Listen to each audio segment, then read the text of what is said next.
Hello, everyone, and welcome to another episode of EduTalks by AB.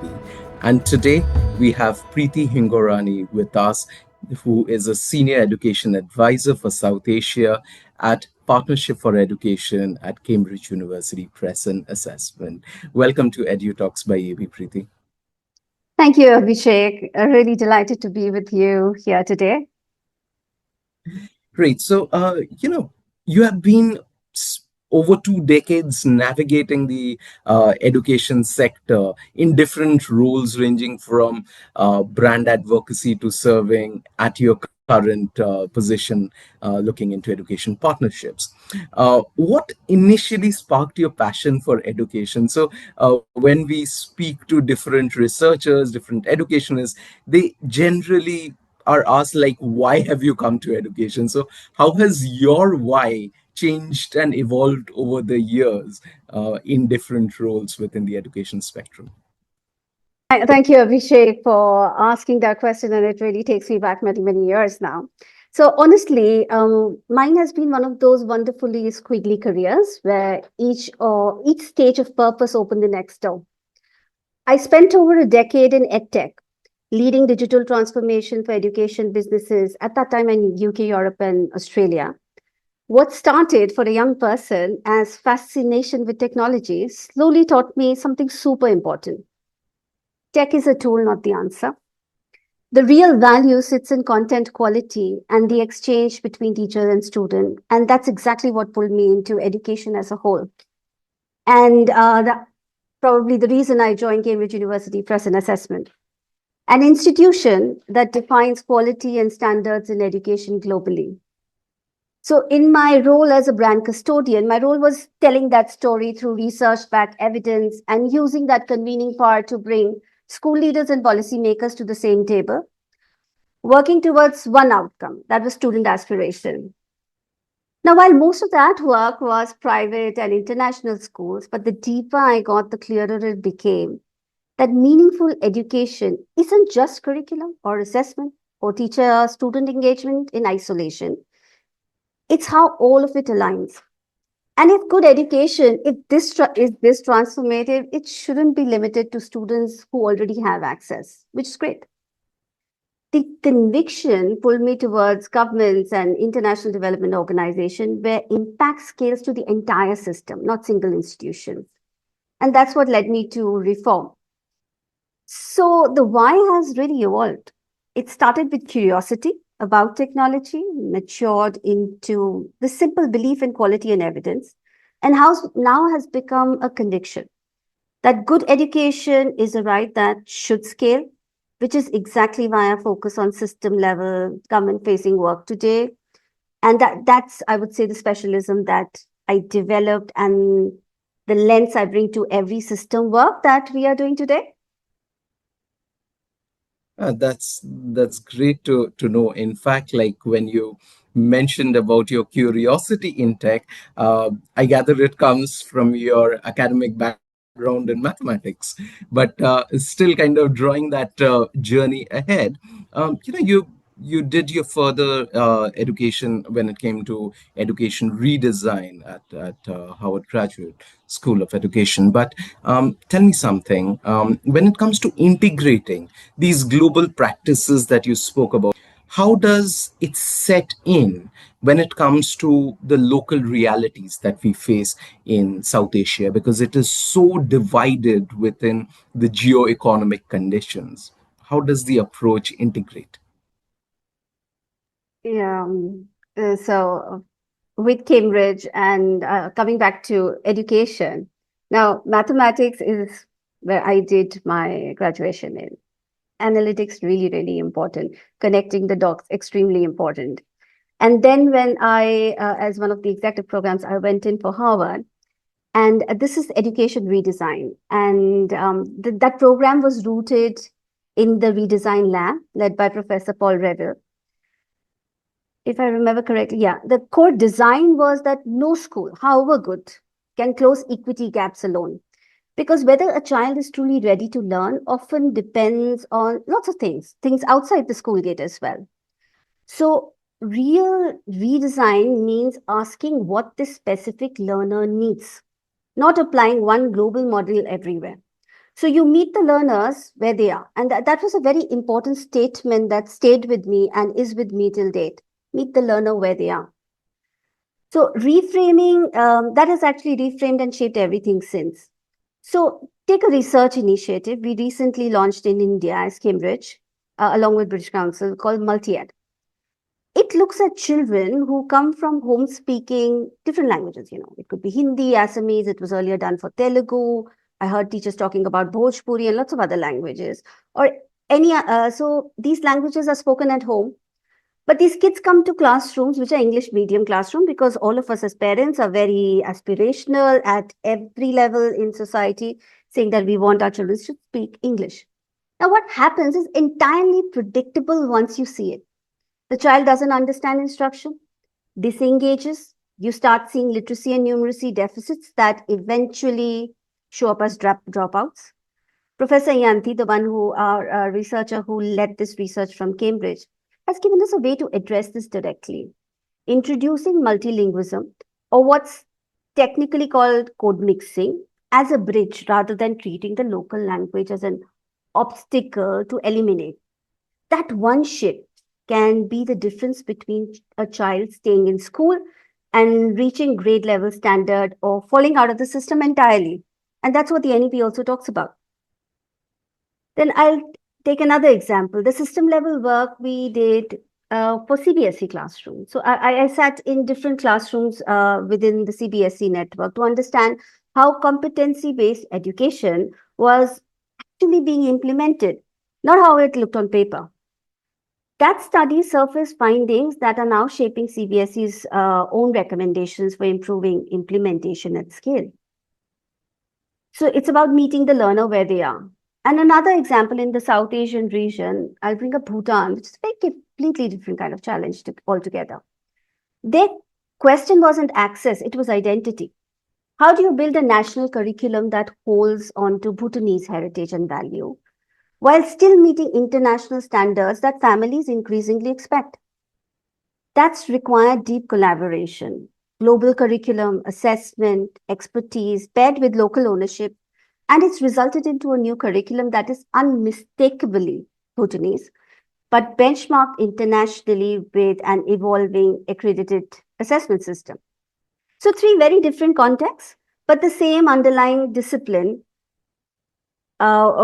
say from the learnings that I've had, that you don't import a model, you diagnose the actual learner, the system in front of you, bring the global expertise and design backward from the local context. Great. It kind of gives a very thoughtful exposure into the competency-based education, like you rightly mentioned, like NEP kind of spans around that and making a journey from a rote learning to a competency-based side of it.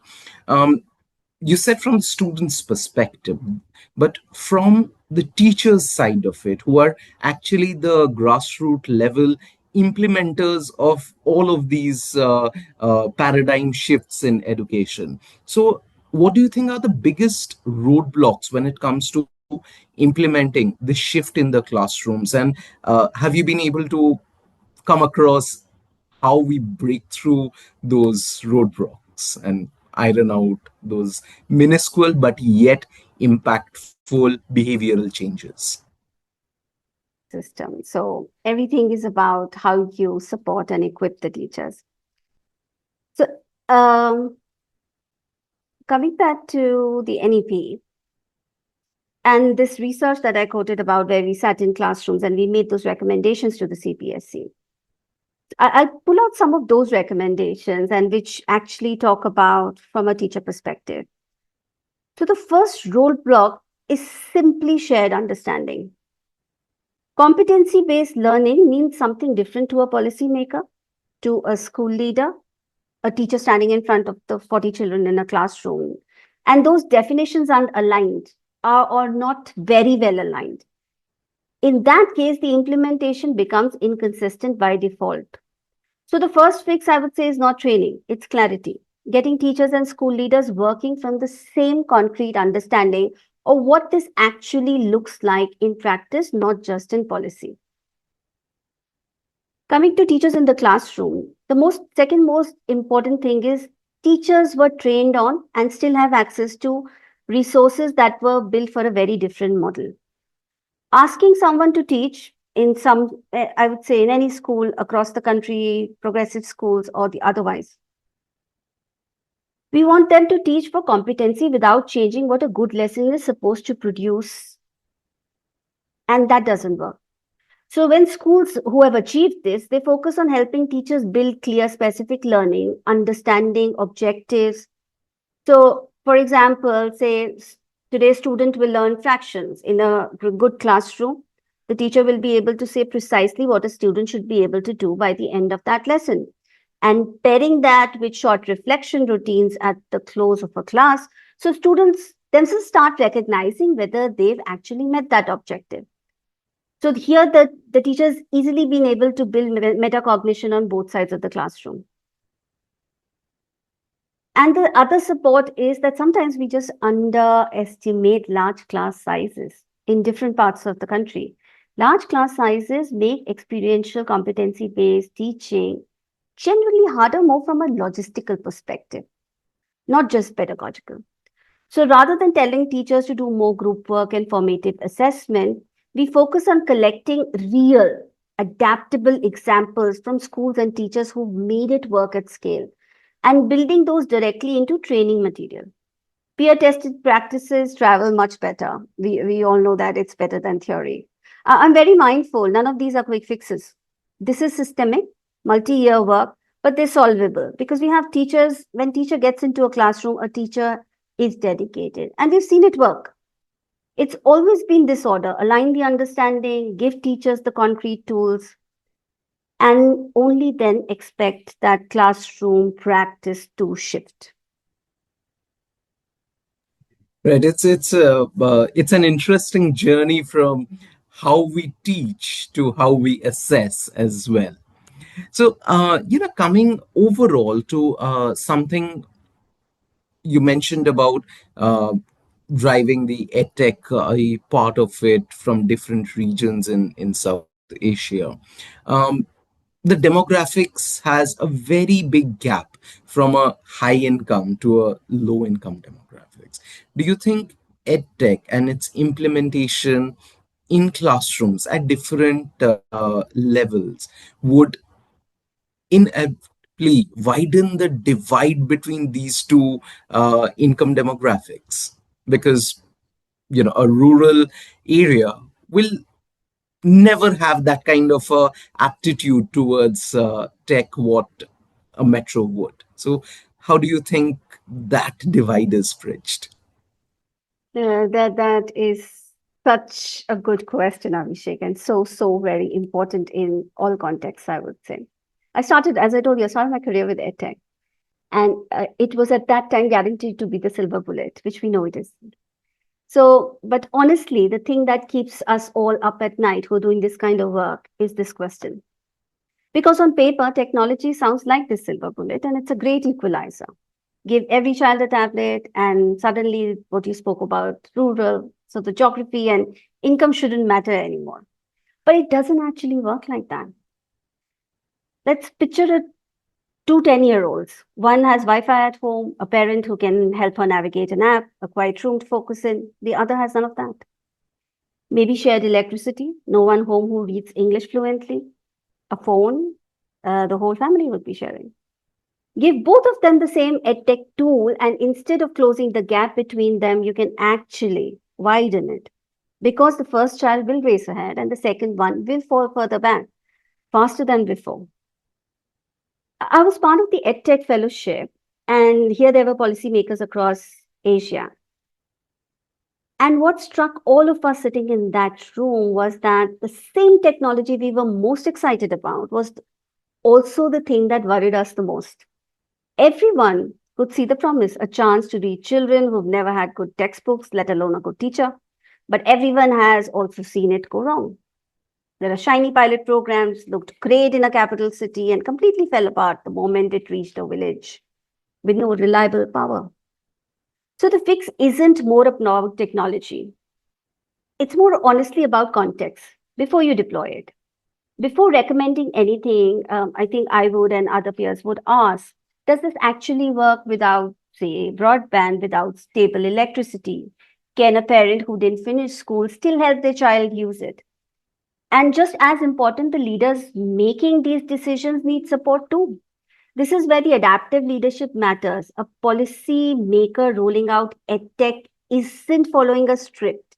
They're constantly adjusting as real classroom pushbacks with problems no pilot ever showed them. So the honest answer is you don't get equity by accident just because the technology is impressive. We have to design for that second child, not just for the first. Otherwise, we're not closing the gap. We're just giving the child who has already gone ahead an even better head start. So we have to keep pivoting back to those scenarios, and which you rightly said is rural access, but it is to be by design. Yeah, because if you see the Indian demographic, there is so much mobility from a rural to an urban when we speak about higher education. And until this gap is bridged, all policies, when it kind of puts the first learner in its place of importance kind of falls a little unstable because it everybody relates to it in a very different way, and like you rightly mentioned, the context changes in all of that. You've mentioned about being in a boardroom with different policymakers, and your work actually intersects like ministries, NGOs, educators, and people from a lot of different avenues within the education side of it.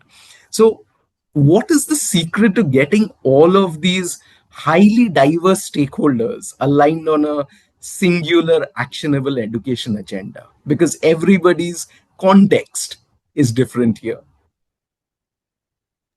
Yes, I would say all those comments are really good segue to understand that what this multi-stakeholder group looks like. And to answer that question, I would say purpose genuinely. But let's be honest, saying we all here for our children is the easy part, which we are committed to. But everyone in that room, and everyone in that room believes that. The hard part is that a ministry is measured on political timelines. A development bank, international development organizations, say like an ADP or a World Bank, on result based financing and their loan conditions. An NGO on donor outcomes, a teacher on their classrooms, and industry bodies on, we spoke about Fiki when it started, on workforce readiness and employability outcomes for the economy. So, as the same purpose, but different pressures. So alignment can't just mean everyone nodding at a shared mission. It has to survive contact with each of their realities. And here I would say my advocacy background taught me how to do that translation. So there's a purpose. Let's translate it what it means for whom. Working with industry bodies, the conversation isn't about profit. It's about skill gaps. It's about employability. So you show where raising education standards directly feeds the talent pipeline industry is trying to build. With, say, a development bank, it's connecting classroom level change directly to the indicators and disbursement milestones they're already accountable for. And then looking at other associations, say, I'll take an example, AVPN, it's a different translation again.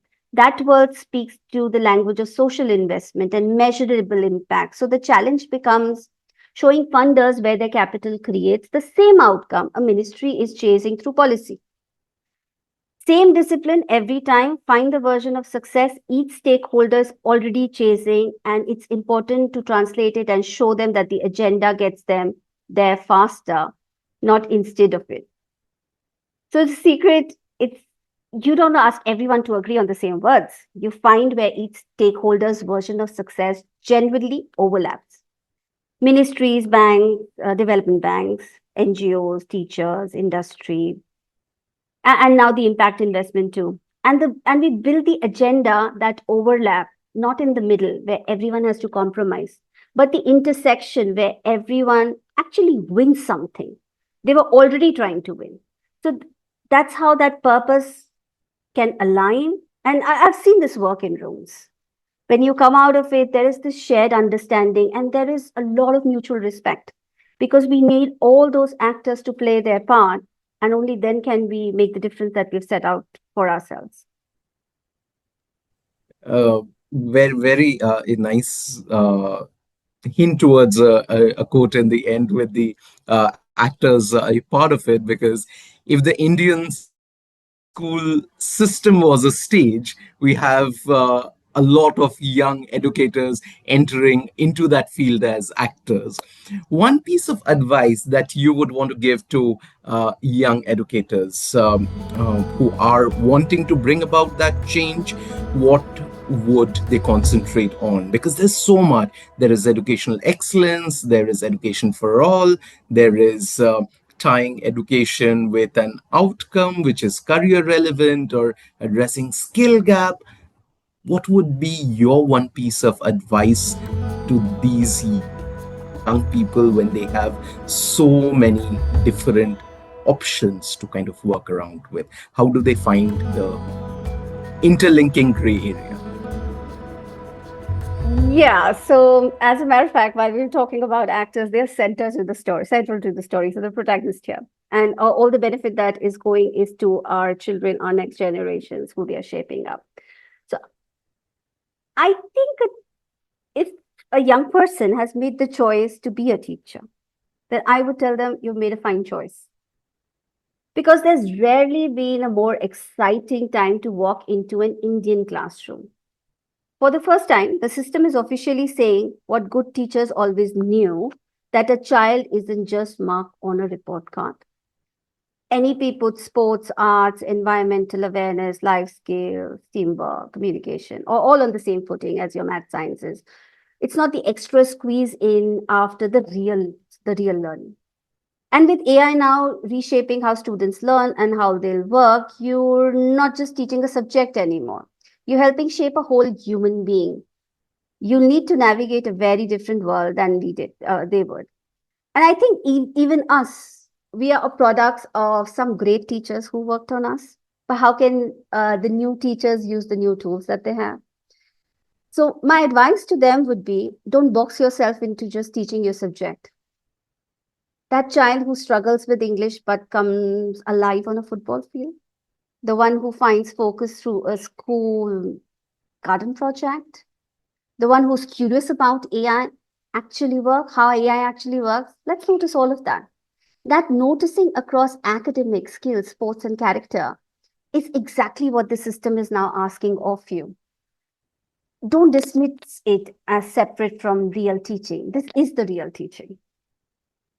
Because at the end, the things that if I also look back at my 2 decades, your decade plus in education, we all know nothing shapes a child's life quite like the person standing in front of them every day. And that's you. That's this new teacher. Take it seriously, enjoy it, because you're going to change more lives than you'll ever get to see. Yeah. That's that's once again a very nice anecdote. So if we put the modern education system in front of a mirror, what according to you would be the most overrated trend in modern education at this point of time? Because we spoke right from report cards to garden projects. So what, as per you, is the most overrated that people fall in trap to? Hmm. So broadly, it's been here for a long time, and which is that the idea, and probably that's how we started, the idea that technology alone is a solution. We overrate the tool and underrate the teacher. So every time a teacher who notices when something isn't landing, everything else, AI included, only works if it's built to support that relationship, not replace it. I think we are now in the AI world. We love it. I mean, as people, it's making things pretty efficient, but I also understand what are the ethical practices we need to look at. Countries across the world are taking calls that when to introduce technology and when to hold it back, because the human brain is the same mind that created it. So our kids can do so much better, so much more.